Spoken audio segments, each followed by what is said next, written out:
Hi everyone, मेरा name is MRQ और आप देख रहे हैं न्यूज़ डेस्टिनेशन। उम्मीद है सब दोस्त खैरियत से होंगे। आज की इस वीडियो में AEW डायनामाइट के कुछ मैचेस पर बात कर लेंगे, प्लस उनके साथ जुड़ी हुई अपडेट भी शेयर कर दूंगा आपके साथ।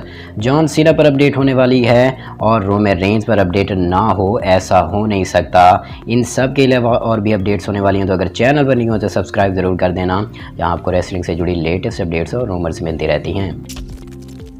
सबसे पहले बात कर लेते हैं AEW डायनामाइट के कुछ मैचेस के बारे में। तो हैंगमैन एडम पेज जो कि AEW वर्ल्ड चैंपियन हैं, इस वीक पर ये कमेंट्री टीम का हिस्सा थे और CM पंक का तो मैच था डार्क ऑर्डर के जॉन सिल्वर के साथ।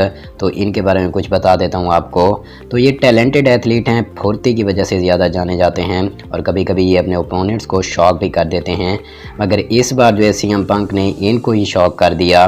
बकशॉट लैरिएट के साथ जो है इन्होंने विक्ट्री हासिल की। दरअसल ये फिनिशिंग मूव है AEW world champion hangman Adam page का, जिस पर जो वो गुस्सा हो गए थे और सीधा रिंग में ही चले आए, CM पंक को फेस किया और CM पंक ने कुछ ऐसी बातें की जो उन्हें पसंद नहीं आई और बेचारे चले गए।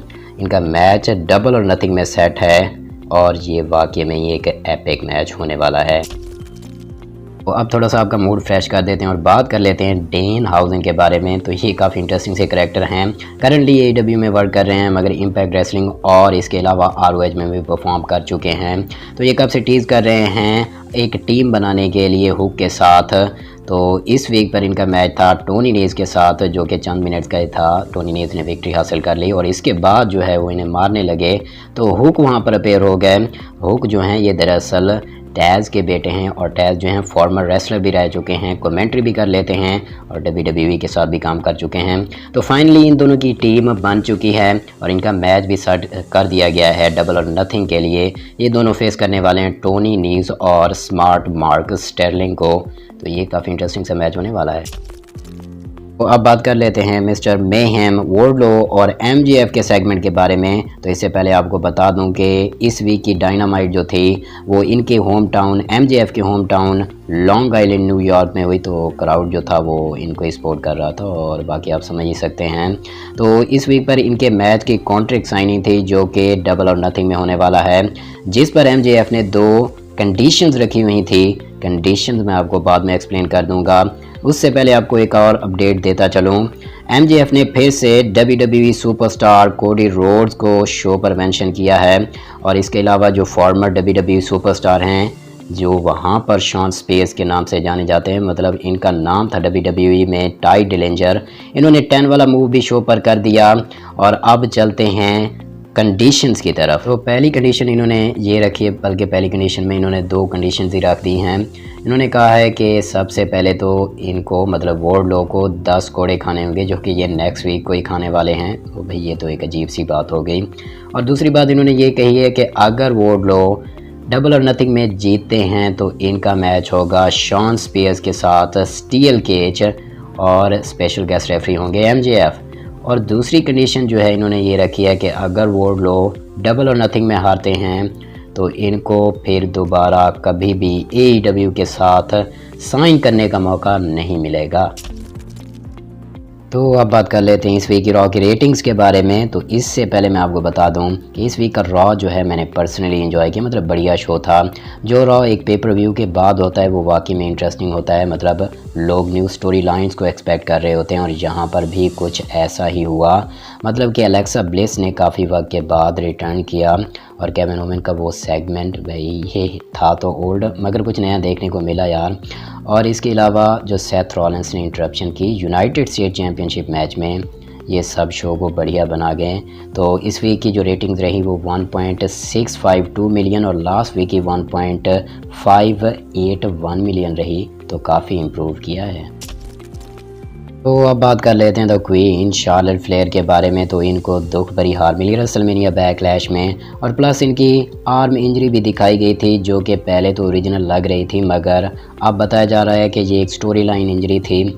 और एक और अपडेट भी दी गई है इनके बारे में। ऑफिशियली ये बताया गया है कि शार्लेट फ्लेयर जो हैं कुछ वक्त के लिए WWE से बाहर रहने वाली हैं। एटलीस्ट 2 या 3 मंथ के लिए ये WWE में आपको नज़र नहीं आने वाली हैं। और वजह ये है कि ये अंद्रादे जो कि फॉर्मर WWE सुपरस्टार रह चुके हैं और अब करंटली AEW सुपरस्टार हैं, इनके साथ वेडिंग करने वाली हैं और वेडिंग का सीज़न है भाई, सभी कर रहे हैं, सभी को तो मेंशन मैं नहीं कर सकता। रिसेंटली आपने बहुत सारी वेडिंग्स देखी होंगी WWE सुपरस्टार्स की।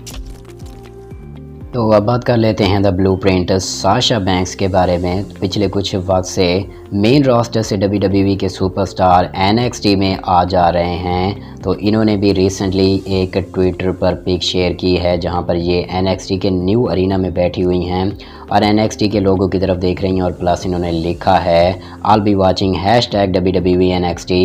मतलब अब ये भी टीज़ कर रही हैं NXT में जाने के लिए। तो अपकमिंग डेज़ में आपको ये NXT में देख सकती हैं। तो वे सभी जा रहे हैं तो इनको कौन रोक सकता है। करंटली जो हैं ये न्योमी के साथ WWE women's tag team champion हैं।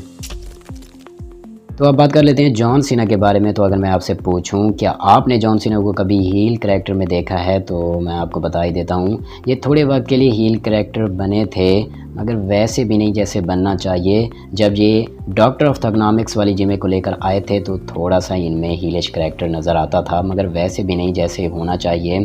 तो रिसेंटली इनसे पूछा गया है क्या आपने दोबारा अपने हील कैरेक्टर को वापस लाने के बारे में नहीं सोचा। तो इन्होंने कहा कि भाई जो फैंस को पसंद हो वो करना चाहिए और फैंस को मेरा हील कैरेक्टर पसंद नहीं था तो भाई नहीं बना। तो जॉन सीना जो हैं ये जून में रिटर्न करने वाले हैं दोबारा WWE में। तो अब बात कर लेते हैं the tribal chief Roman Reigns के बारे में। इनके फ्यूचर पर बहुत सारी बातें की जा रही हैं और बहुत सारे रूमर्स भी सर्कल कर रहे हैं। तो एक अपडेट देता चलूँ, रिसेंटली दरअसल इन्होंने WWE के साथ एक न्यू डील साइन की है जिसके मुताबिक ये कुछ WWE के हाउस शोज़ के लिए अपेयर नहीं होने वाले हैं, बाकी जो कुछ जैसा है वैसे चलता रहेगा।